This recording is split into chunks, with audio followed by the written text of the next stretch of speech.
Clapper board, you're about to hear an original HFY sci-fi tale titled The War of Silent Stars. The cubs watched her battle in silence. One finally asked, "Why is she Apex wearing human skin?" HFY. Find a quiet spot, put on your headphones, and let the stars fall silent. If you enjoy cinematic sci-fi narrations, consider subscribing for more. Now we begin. The silence before the end of a world isn't quiet. It hums, a deep, cosmic vibration that sits in the bones and whispers, "This is it." For Lieutenant Commander Mara Vance, humanity's last combat pilot stationed on the orbital fortress Vigilant Dawn, that hum had been her companion for 63 days.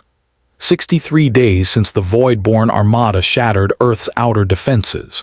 63 days since Command stopped replying. 63 days since she became the last human voice echoing through the corridors of a dying citadel. Outside, the stars looked peaceful. They weren't. Each one shimmered behind the haze of plasma, fire, debris, and blood. Mara floated in the control pit, her hands resting on the neural lattice of the ship's interface. Her breath was slow, steady, practiced. Every motion was purpose. Every heartbeat was defiance. "Status," she whispered. The AI answered, or what remained of it, a hollow, cracked voice. "Primary reactors offline. Oxygen reserves at 13%. Enemy proximity, 3,000 clicks and closing." Mara smiled faintly. Still time to make them bleed. The Voidborn were a paradox. They called themselves the apex of silence. No comms, no light signals. They moved through the void in coordinated harmony, an empire that waged war without sound, without mercy. Biological behemoths bred for conquest. Their vessels looked alive because they were pulsing with organic light, rippling with veins that carried something thicker than blood.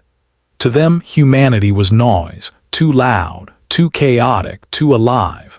They erased sound from space wherever they passed, leaving only stillness. Worlds went dark, transmissions ceased, and even stars seemed to dim in their wake. But now they were coming for Earth's last fortress. And inside that fortress waited one human who refused to go quietly.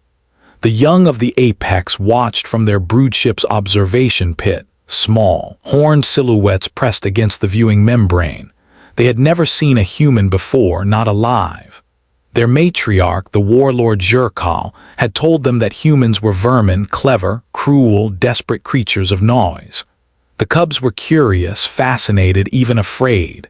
They watched the glowing wreck of Vigilant Dawn drifting before them, smoke curling from its hull like a wounded beast refusing to die. Then they saw her. A small figure in a scorched pressure suit, framed by the fires of her ship's dying engines.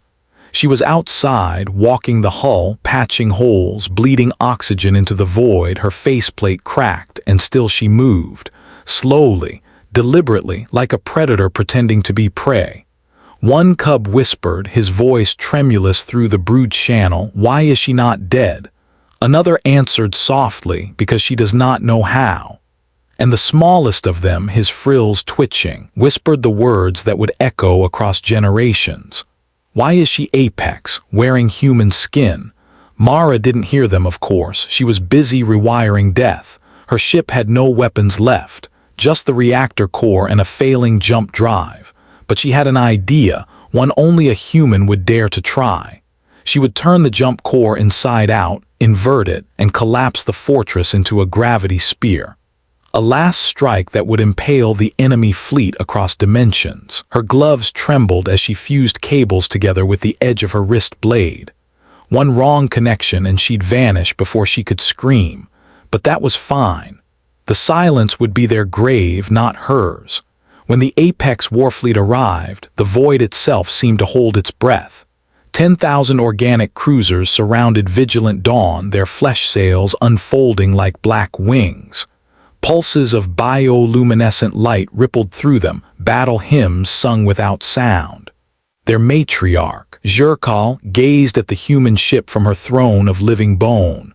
Her claws clicked once, sharp as thunder in the minds of her children. "Consume it," she said, her voice resonating across the hive mind. "Erase the last echo."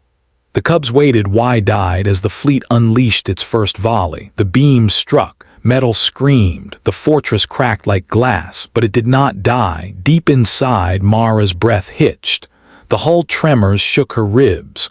One more connection, and the jump core would be ready. She looked through the viewport at the endless swarm surrounding her and laughed.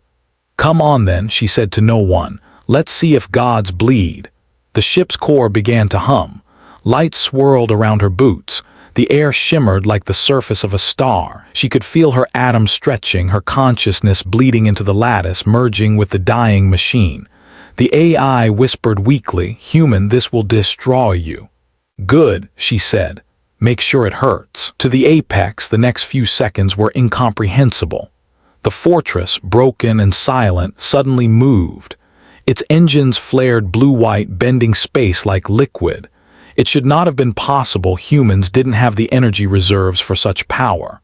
The fleet fired again, a storm of plasma and organic bolts, but the beams bent around her ship as if gravity itself had chosen sides. And then the light vanished.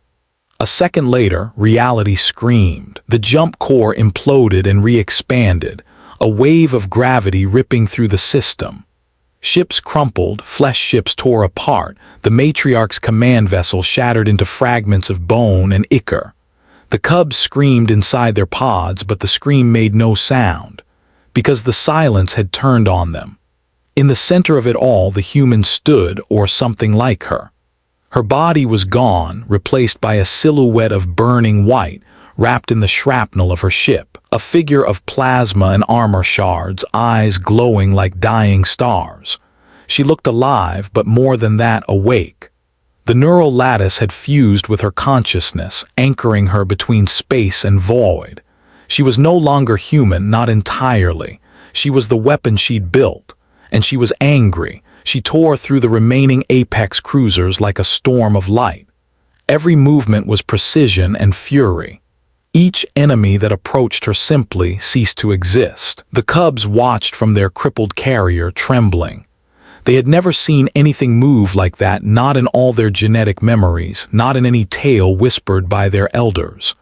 The apex were born hunters, but this thing that moved like fire and flesh, it was not prey, it was not predator, it was vengeance. The smallest cub whispered again in awe and terror, "She wears our death like skin." The others said nothing. They simply watched, as all gods do when they realize they are not the only ones. Hours passed, or maybe minutes. Time broke in the distortion. When the silence finally cleared, the system was empty. Every apex ship, every trace of their armada gone. All that remained was a small object drifting through the ruins of Vigilant Dawn. A cracked helmet spinning slowly, the reflection of stars glinting across the visor. Inside, a faint hum lingered, the echo of a heartbeat that refused to fade. Centuries later, the story became legend. Among the apex, the cubs who had survived grew into elders. They spoke of the Battle of Silent Stars not as a victory or defeat, but as revelation. Their kind learned something that day, something they had never known before. They began to whisper a new word across the hive mind, a name spoken with reverence and dread: human.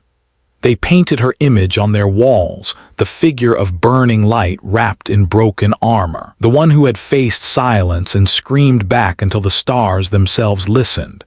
They no longer called themselves Apex, because they had seen what true Apex looked like, and it wore human skin.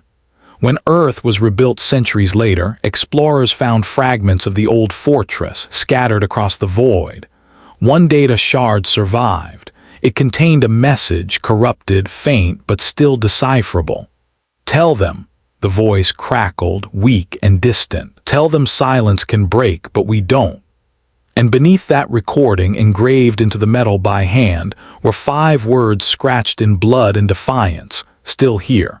Still human, always." And that day the galaxy learned humanity doesn't conquer, it endures. Headphone, if you enjoyed this story, make sure to like, share, and subscribe to the channel for more epic HFY sci-fi tales. Until next time, stay human, stay unbroken.